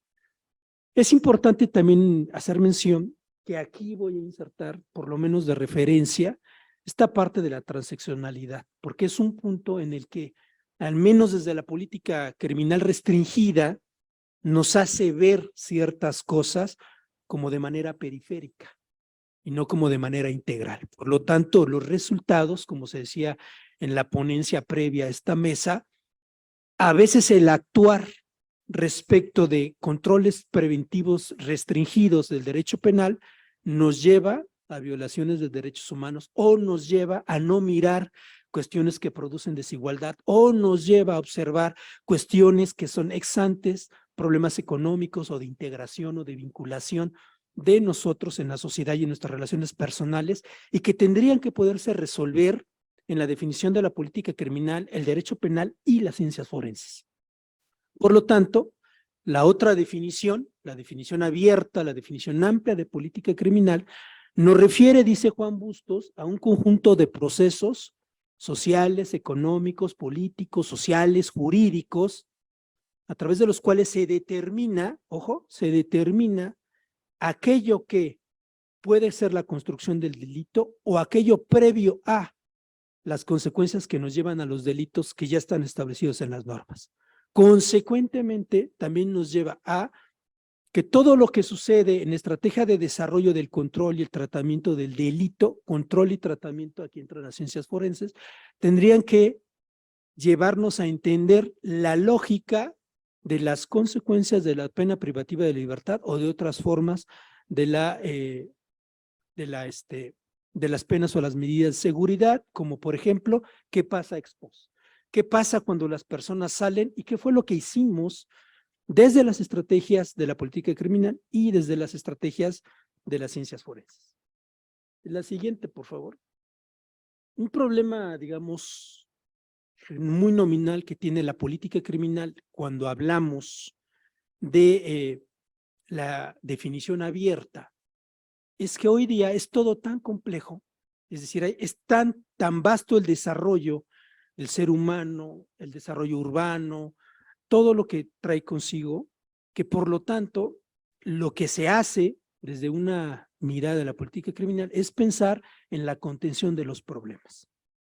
¿Y a qué nos referimos cuando hablamos de la contención de los problemas? Aunque pareciera ser que me estoy refiriendo a las escuelas sociológicas de mediados del siglo pasado, pero que hoy están en puerta para poder seleccionar cuáles son los tratamientos penales prioritarios. Cuando hablamos de contención, hablamos de todo aquello que tiene dos consideraciones. Uno, la elevación en la incidencia delictiva, es decir, vamos a tratar aquello que exponencialmente nos van dando las cifras oficiales, digamos, respecto de algo que está sucediendo en la sociedad y que pone en riesgo la protección de los bienes jurídicos tutelados. Es decir, hay que atender prioritariamente aquello que se mueve significativamente hacia arriba o que tiene, digamos, un movimiento no determinado en las gráficas de relación de incidencia delictiva. Sube y baja, porque eso nos referiría a un problema de entorno social, además de la comisión del delito. Decía hace un rato la doctora Garrido. Si hablamos de desaparición forzada de personas, tenemos que vincular a consecuencias de la desaparición forzada de personas. ¿Qué está sucediendo en la sociedad para que las personas no estén? Una puede ser, por ejemplo, la vinculación del narcotráfico con ciertas formas de comunicación de los jóvenes, otras pueden ser derivados de delitos como el secuestro y acaban siendo desaparición, otros abusos de la autoridad. Es decir, hay otra serie de delitos, de movimientos sociales que se van dando, pero que exponencialmente me refieren a un delito. La otra forma de la contención tiene que ver con los efectos que están en la sociedad que inciden en la comisión de los delitos, pero que en las estrategias institucionales, operativas de los gobiernos o en las estrategias definitorias, me refiero a la definición del Estado, no están contempladas porque no se pueden hacer. Es decir, ¿qué estamos haciendo desde otras, digamos, desde otros nichos del quehacer legal, me voy a referir a legal, para que el comportamiento de los individuos nos lleven a tener, digamos, conductas diferentes a las que tenemos? Y es aquí precisamente donde la definición de política criminal encuentra, digamos, ese pathos melancólico, porque cuando referimos a una contención sobre incidencia delictiva, básicamente en el derecho penal mexicano nos referimos, digamos, a un desacierto en el origen de la concepción de la política criminal. El primer desacierto es que cuando nace la política criminal en América Latina, particularmente en México a finales de los años 70, como una concepción, digamos, paralela al derecho penal, se observa, ojo, a los tópicos de política criminal, digamos, a las ciencias periciales, solamente como un tratamiento que tiene como fin, digamos, resolver mecánicamente aquello que se considera un delito, las causas que lo motivaron y, ex post, cuáles son las evidencias de ese hecho consumado como posiblemente delictivo relacionados a una persona, presunta responsabilidad, para presentarlo ante un proceso. Así nace esta parte de la política criminal, es decir, está considerando la política criminal restringida en aquellas ciencias periciales solamente como una parte meramente operativa y no sustancial. Por lo tanto, los juegos preventivos a los que refería la doctora Patricia, por ejemplo, no están presentes. No están presentes tampoco las otras formas de entender el desarrollo de la contención criminal y tampoco están presentes en las decisiones del Estado fuera del entorno penal, que es necesario cuando hablamos de política criminal abierto.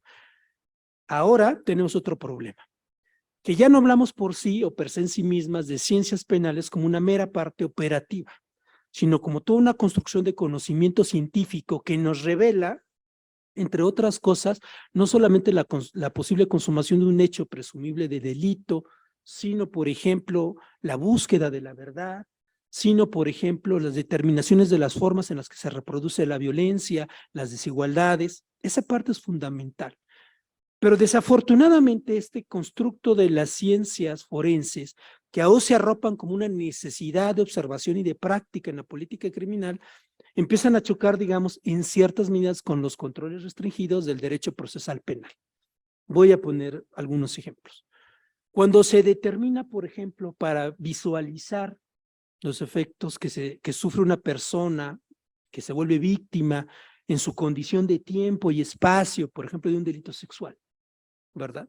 Y que esas condiciones hacen que esa persona llegue, por ejemplo, a presentar su denuncia o a enfrentar la acusación después por la vía procesal a través del tiempo, pues el derecho procesal lo que ha dicho en estos términos, por ejemplo, es, hablemos de imprescriptibilidad, ¿cierto? Y entonces la imprescriptibilidad en esta parte de lo relativo es, ya habrá el tiempo para que la persona crezca, lo haga, exponga la violencia sufrida y entonces busquemos al culpable. Pero viene entonces desde la lógica restringida del derecho penal otro problema de tratamiento, que fue el que abordaban en la primera ponencia. Pero ¿qué pasa cuando las medidas legales restrictivas me dicen, te tienes que limitar a decirme si el hecho es constitutivo de delito y en qué momento y cómo hubo una relación con las personas? El problema de la imprescriptibilidad es que a la mayoría de edad y, por ejemplo, 30 años después, esto en el hecho fáctico no quiere decir que no pueda demostrarse que hay una afectación a una persona, pero tal vez objetivamente imputar a través de un medio probatorio que la persona lo hizo en las condiciones que lo hizo podría ser un gran problema. O, por ejemplo, si esa persona era un menor también al momento de la consumación de los hechos. Por decir un ejemplo, es decir, la traba restrictiva que nos pone el derecho penal en la parte adjetiva está quedando, digamos, un poco relativizada, no unida a las condiciones de política criminal que las hicieran per se o en sí mismas necesarias para fluir y llegar a buenos puertos legales para que esa incidencia disminuya. Otro ejemplo, digamos, exponencial que tenemos por ahí, hay muchos, pero pensemos, por ejemplo, en el robo por receptación culposa. ¿Ustedes saben qué pasa? Seguramente sí saben cuando a una persona la detienen y le dicen, tu carro es robado. ¿Cuál es la consecuencia penal de esto? Bueno, pues que primero se queda sin automóvil, ¿no? Segundo, pues perdió su dinero. Y tercera es, de todos modos, cometió el delito.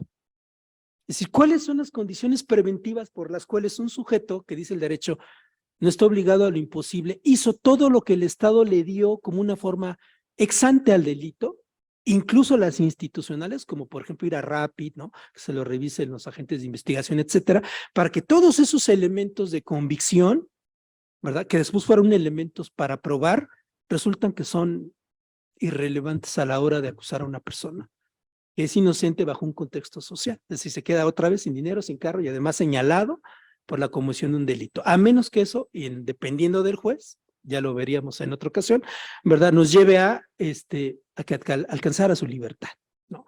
Pero no fuera suficiente. Es decir, podríamos poner una serie de ejemplos donde la medida procesal de los criterios que se incorporan, por ejemplo, para darle, digamos, esa amplitud de proyección a las decisiones del Estado respecto al tratamiento penal, están siendo limitadas. Por ejemplo, le comentaba hace un rato la doctora Marisa, ¿qué pasa con los efectos, digamos, del tratamiento de los protocolos en algunos casos, que hablamos de desigualdad o de violencia? ¿Qué tantos las medidas que se encuentran ahí, que son acreditables, pues pueden ser conocidas o pueden ser llevadas al puerto procesal respecto de cómo se construyó esa verdad en ese momento? Es decir, puede ser que sean indeterminadas, aunque puedan tener cierta, digamos, condición de sanción o de señalamiento. Por lo tanto, otra vez, esta parte, digamos, de los protocolos, aunque avanza o nos permite avanzar en las consideraciones de cómo no debería de haber un delito o por qué no debería de haberlo o cómo advertirnos de no hacerlo, pues quedan, digamos, no lo suficientemente claras y vinculadas a los tratamientos probatorios de una investigación y posteriormente de las resoluciones procesales. Otra consideración al que hace mucho hincapié, por ejemplo, derechos humanos, es que cuando tenemos desigualdades económicas, políticas y sociales, ¿verdad? Las medidas preventivas que podríamos tratar como ejes claros de desarrollo, pues no se van a dar o no se han dado en países como el nuestro porque el Estado no tiene las condiciones para generar esas condiciones más que de cierto cuidado, tránsito, proyección de la forma en la que una persona recibe un beneficio, pero no de la condición misma de la desigualdad. Por estas condiciones es que la política criminal, digamos, siempre está, digamos, en el radar de los dardos, ¿no? De las condiciones en las que probablemente anuncia muchas cosas, probablemente evidencia otras muchas, pero probablemente a veces resuelve poco. Por lo tanto, digamos, la política criminal, cuando estamos en una definición abierta, tendría que generar enlaces institucionales y enlaces sociales para proyectar las medidas de prevención, ¿no? De prevención de los delitos o de las conductas posibles de un delito desde otra manera. Tendrían que considerar ustedes que si bien como ciencias forenses tendrían que abonar a que hay una trayectoria permanente y continua ex ante, ex post y durante el proceso de la forma en la que un hecho se acredita y se vuelve, digamos, contundente y sostenible a las luces del derecho. Tenemos un problema de disociación discursiva con el derecho y tendríamos que luchar por hacer prevalecer lo que en política criminal el cambio del sistema de justicia advirtió en la exposición de motivos, es decir, un derecho penal científico basados en pruebas contundentes, basados en procedimientos y metodología de ciencias forenses que nos lleven a esclarecer mayoritariamente, lo más posible, o contundentemente la verdad. Pero mientras haya disociaciones, mientras tengamos tipos abiertos, mientras tengamos tipos indeterminados, mientras tengamos leyes especiales que no necesariamente clarifican las sanciones, pues evidentemente esta estrategia de vinculación probatoria pues va a quedar solamente, digamos, como una mirada dentro del halo penal y no antes de. Por último, ya para terminar, es muy importante mencionar, entre otras estrategias más allá de esto, por ejemplo, una investigación que tiene aquí el Instituto de Investigaciones Jurídicas con la FES Zacatlán, en tareas que tienen que ver con la realización de las conductas, cómo los individuos entendemos los problemas de los otros en sus diferencias y cómo nos vinculamos con ellos. Si esperamos a que el Estado lo haga, será difícilmente, pero si pensamos, por ejemplo, en estrategias como la ética social para la prevención del delito, entonces tendríamos muchos referentes que tendrían que ver con la preocupación por el otro, la identificación con el otro, la desigualdad con el otro, la concepción de la autoridad y la credibilidad en los sistemas de justicia. Muchas gracias.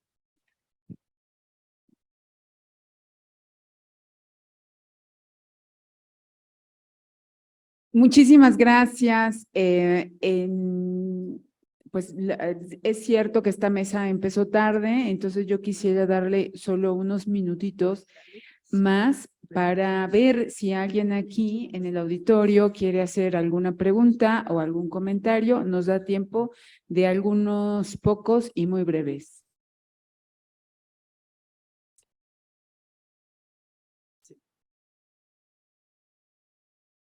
Si no fuera así, entonces creo que me corresponde a mí ir cerrando pues con mis comentarios, la intención que ha tenido esta mesa.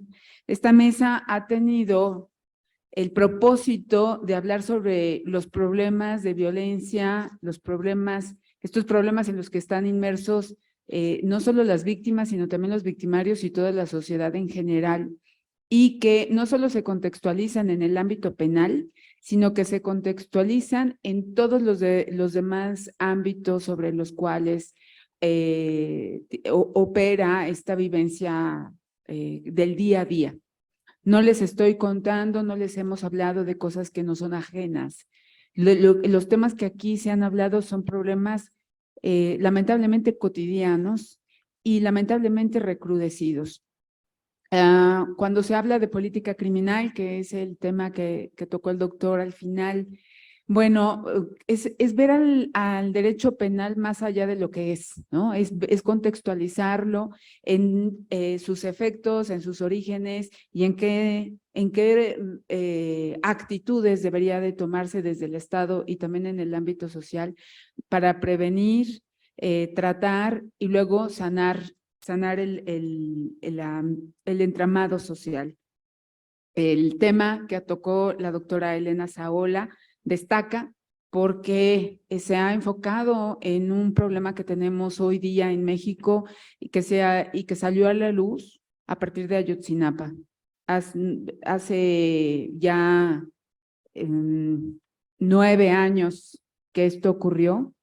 Yo reflexionaba en otro foro que nuestra licenciatura en ciencia forense prácticamente nació a la par de este problema.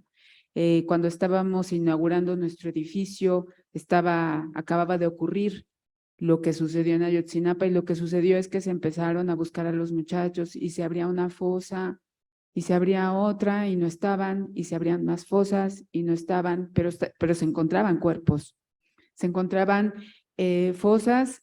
Levantaron su mano los otros desaparecidos de Iguala que dijeron, pues a nosotros no nos habían hecho caso antes. ¿Y qué es lo que se fue vislumbrando en poco tiempo? Es que nuestro país es prácticamente, un sembradío de fosas clandestinas y de fosas comunes sin control. Algo que me parece muy destacable es que las cifras señalan que la mayoría de las personas que desaparecen en nuestro país son hombres, pero en la Ciudad de México, nos lo ha hecho ver Elena, son mujeres. ¿Qué condición sucede con nosotras las mujeres en México y sobre todo con las mujeres jóvenes en México para que desaparezcan? Esto significa que no es un delito aislado, sino que se cometen varios delitos en contra de nosotras. Y creo que esa es una tarea pendiente en la cual precisamente muchos de ustedes que pronto en un tiempo a mediano plazo se graduarán, los tendrán que enfrentar. Quiero compartir que muchos de nuestros egresados están trabajando en temas de búsqueda e identificación de personas y me da gusto que la Universidad Nacional esté contribuyendo para este remedio. Otra pregunta que se queda, que nos deja Elena y que también quiero destacar es ¿por qué tantos cuerpos quedan sin identificar en la Ciudad de México? ¿Qué sucede, no? Políticas públicas, políticas criminales deben de tomarse en cuenta por todas las instituciones, no solo del ámbito penal, sino del ámbito social, para poder identificar a una persona y llevarla con sus seres queridos. Bueno, pues creo que hay una cadena de sucesos que van llevando a que a cada día se lleven a 2 cuerpos a la fosa común. Y bueno, por supuesto, aplaudo el programa, los trabajos tanto que ha realizado Valeria Moscoso como la doctora Marisa Belaustegui-Goitia en sus diferentes ámbitos de trabajo. Una de abordando perspectivas de resarcimiento de las mujeres en el contexto social una vez, cuando han estado en cárcel y luego escarceladas. ¿Qué sucede con ellas? El contexto social en cárcel se desmoronó. El contexto social fuera de cárcel sigue desmoronándose y nuestra sociedad no es capaz de poderles dar un lugar en la sociedad para que sigan trabajando y teniendo una vida.